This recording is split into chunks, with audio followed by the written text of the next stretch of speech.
Na-receive ko December 11, 2024 at 6:27 p.m. sa gabi. na. Opo. Ngayon,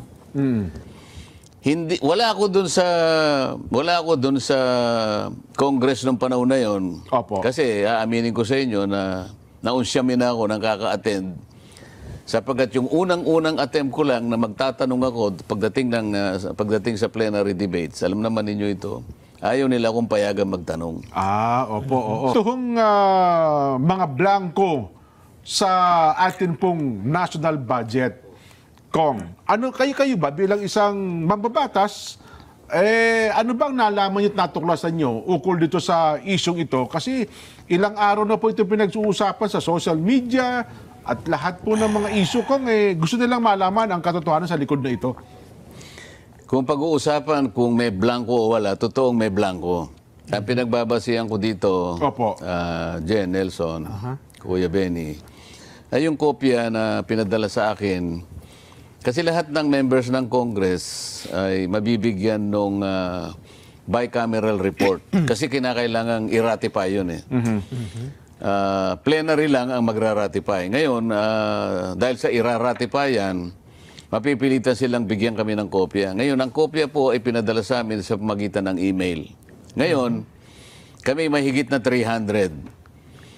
Ang nagpadala ng email sa amin, opisina ng Secretary General. So makikita po nyo doon, iba-ibang minuto, iba-ibang oras. Kasi sa 300, di naman niya sabay na maya ano yun eh. Opo. Sa akin, sa panig ko, dahil letter M ako eh, na-receive ko, kasi tinignan ko yung oras, na-receive ko December 11, 2024 at 6:27 p.m. sa gabi. na. Opo. Ngayon, wala ako dun sa Congress nung panahon na yon. Opo. Kasi aaminin ko sa inyo na naunsyamin na ako ng kaka-attend sapagkat yung unang-unang attempt ko lang na magtatanong ako pagdating sa plenary debates. Alam naman ninyo ito. Ayaw nila akong payagan magtanong. Opo, oo. So sabi ko sa sarili ko, Kuya Benny, saan ka naman nakakitang pagkalaki-laking budget, 6.325 trillion pesos?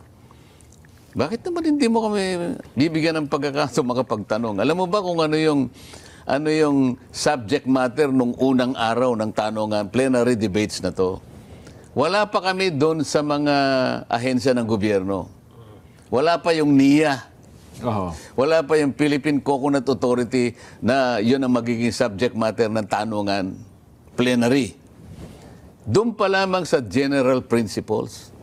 Kasi doon pa lamang doon sa mga economic indicators, may pagtatalo na sa dibdib ko na hindi tama itong mga macro at saka micro indicators na nakalatag dito na nanggaling sa economic cluster. So meron akong set na mga clarificatory questions. Gusto kong itanong sa kanila kung yung dalawang targets ng pamahalaan, napaka-importante nun, ay ma-achieve by 2028. Ibig sabihin sa katapusan ng administration ng ating Pangulo. Ayaw po nila akong bigyan ng pagkakataong makapagtanong. Dalawang batalyon ang nakahanay doon bago ako makarating. Talagang diniscourage nila ako, no? Huwag na kayo magtanong. Opo. Kung talagang mapilit ka na makapagtanong, humingi ka muna ng Magpaalam muna kayo daw. ng permiso mula sa ating majority leader. Nakaka-insulto yun, Kuya Benny.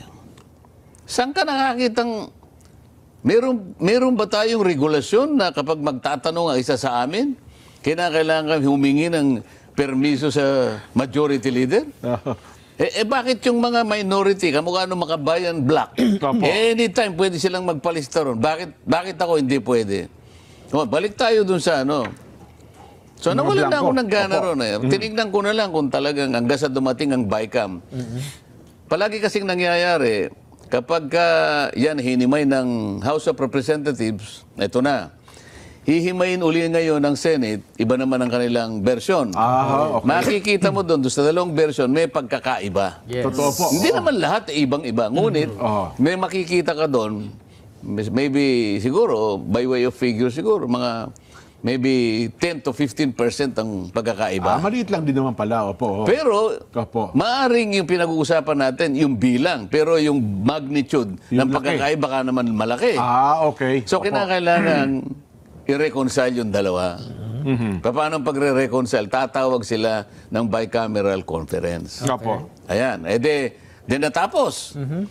Yung bicameral report na yon, Kuya Benny, iraratify ng both houses. So sa panig namin, ni-ratify yon December 11, 2024. Oho. Nung makita ko yung kopya ko, in-email sa akin 6:27 ng gabi. Alam mo, Jen, Opo.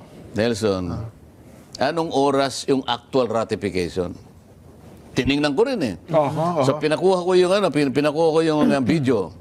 Para may compare nyo nga naman. Oo, kasi yung kung ano yung kinaupo ng speaker, Opo. merong relo dito at saka yung yung video, meron ding meron May ding time po yun. may Opo. orasan Tama may po, timer. Opo. So, tiningnan ko doon sabi ko doon sa staff ko, bantayan mo hanggang dito, tingnan mo, kasi hindi ko nakikita, maliit eh. Opo. Paano kaya natin makukuha yung time pagka yung mismong pinukpok na ng Yung Gaybel. Opo. ang nagpukpok ng gable si si Rodito ay yung Albano. Si opo. Tony Pet. Tony Pet Okay. Albano. Opo. So sabi ng majority leader, I move to ratify the bicameral reports, Your Honor. Is there any objection? Hindi, viva voce pala. Opo. Viva voce. Viva voce. Those who are in favor of blah blah blah say aye. Yan, di ba? Those who are say nay. Nanalo yung A. The ayes have it. Pak. Kinuha ngayon yung kasi maliit eh. Pinakunan ko na litrato. Tsaka ang sininag ngayon, Ano oras? alas 7 ng gabi. 7. O, Jen. Opo.